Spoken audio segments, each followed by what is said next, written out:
falando novamente do Supremo Tribunal Federal, porque a OAB aqui do estado de São Paulo encaminhou ao Supremo Tribunal Federal uma proposta do Código de Conduta para a Suprema Corte. A Janaína Camelo, ao vivo da capital federal, tem as informações.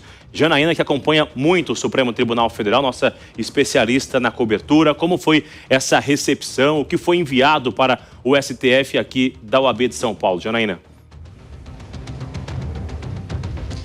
Pois é, Bruno, olha só, a OAB de São Paulo enviou essa proposta de código de conduta, segundo a OAB, para fortalecer o judiciário, a independência, a credibilidade do judiciário e aí, por consequência, fortalecer a confiança por parte da população na Suprema Corte. Então, a OAB diz que essa proposta ela é institucional, ela é técnica para fortalecer o Poder Judiciário e que foi criada, elaborada por uma comissão lá na OAB de São Paulo, formada por notáveis. E dentre estes estão ex-ministros do STF, por exemplo, a ex-ministra Ellen Grace, o ex-ministro César Peluso, tem também o ex-ministro da Justiça, Eduardo Cardoso, e também o Miguel Reale Júnior, entre outros, tá? Então, é uma comissão, inclusive, que está elaborando também algumas diretrizes para uma reforma ampla no Poder Judiciário, segundo a OAB de São Paulo.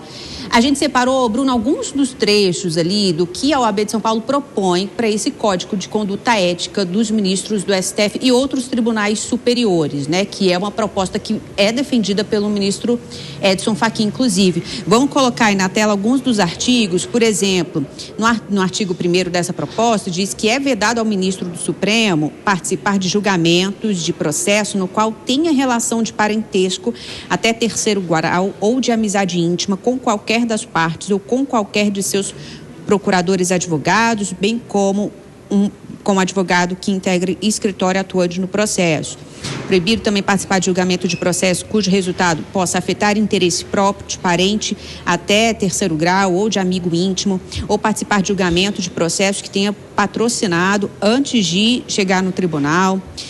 Uma outra diretriz também, no outro artigo, diz que os ministros, artigo 5º dessa proposta, diz que os ministros do STF não devem se manifestar sobre questões políticas partidárias e que, quando se manifestarem, tem que ser academicamente sobre questões afetadas ao tribunal, devem fazê-lo de forma objetiva e com os cuidados necessários para a preservação de sua imparcialidade. Esses alguns dos artigos. Tem também questão envolvendo a agenda dos ministros do STF, determina que deve ser publicada a agenda diária de cada um dos ministros do STF no portal, né, do Supremo. Isso raramente acontece, viu, Bruno? Alguns dos ministros colocam ali suas audiências diárias, nem é todo dia, enfim. Participação também remota nas sessões no plenário. Isso deve acontecer em caso excepcional, segundo essa proposta da OAB de São Paulo. A gente também tem acompanhado bastante, especialmente recentemente, muitos dos ministros que acabam não participando presencialmente das sessões no plenário, mas por videoconferência ali. Também determina que seminários, congressos, eventos jurídicos, o ministro ele pode participar desde que os organizadores não tenham interesse econômico em processos pendentes de decisão no STF. E também propõe o seguinte, uma quarentena quando o ministro deixar o cargo, ou se aposentando, ou por decisão própria, no mínimo 3 anos sem advogar. E aí, depois, sim, pode exercer ali o cargo que desejar, mas 3 anos sem advogar, por exemplo. Então, algumas dessas propostas, lembrando que um código de conduta ética é, sim, defendida pelo ministro Edson Fachin, presidente do STF, mas enfrenta muita resistência por boa parte dos ministros ali da Suprema Corte. Bruno, Janaína Camelo, ao vivo da capital federal, sobre esse envio da OAB aqui de São Paulo em relação ao Código de Conduta. Muito obrigado pelas duas informações. Vamos dividir em duas análises. Eu quero ouvir o Acácio Miranda na parte jurídica e depois a análise do Mano sobre a repercussão. Quero ouvir de você, Acácio, que é um operador do direito, especialista, entende muito bem. Qual é a diferença em você honrar, em seguir a Constituição e a necessidade de um Código de Conduta? Bruno, eu vou mais além.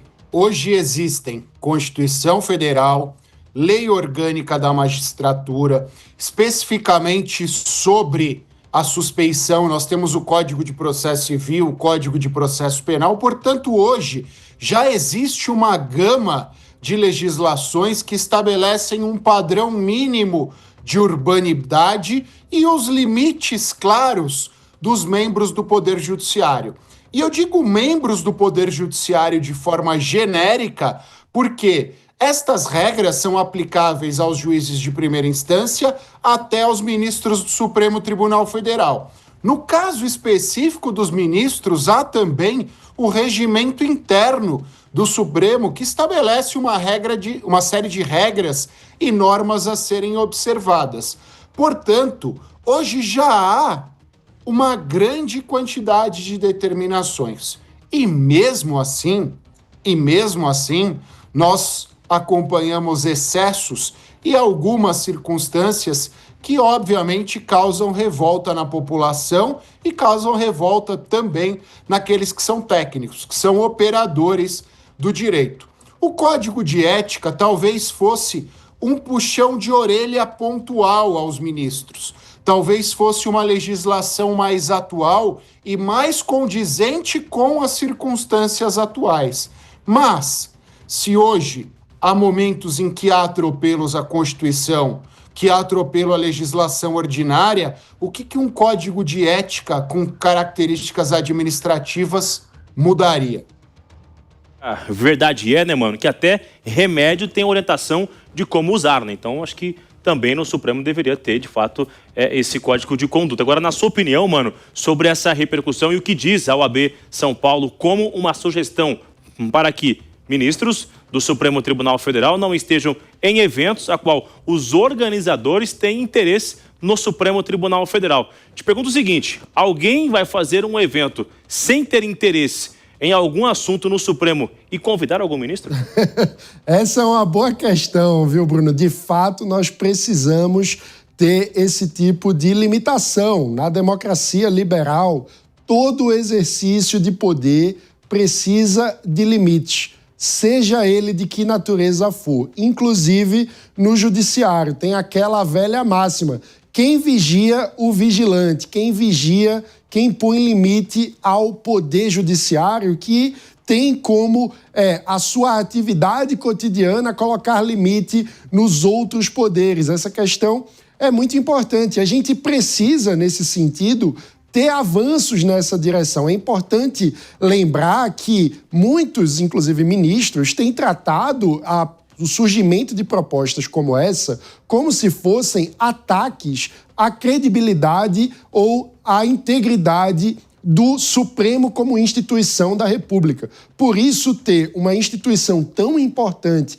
como a Ordem dos Advogados do Brasil manifestando essa proposta com a assinatura, inclusive, de ex-membros da Corte, é muito importante, inclusive, para dar normalidade a esse debate, para que a gente, como sociedade civil, possa fazer um debate aberto, livre, democrático, sobre como aperfeiçoar o funcionamento das nossas instituições, inclusive para criar limitações a eventos como esse que você citou. Já ouvimos os nossos comentaristas, agora eu quero ouvir o nosso comentarista virtual, que é você, que manda mensagem nas redes sociais, nosso WhatsApp aqui da Jovem Pan, dizendo o Edmundo Alcântara. Edmundo, um abraço, que bom recebê-lo aqui. Diz que o Código de Conduta para ministros do STF vejo que é desnecessário, pois, caso contrário, como fica a premissa de notável saber jurídico e a reputação ilibada. Isso aqui é usado na hora de fazer uma sabatina.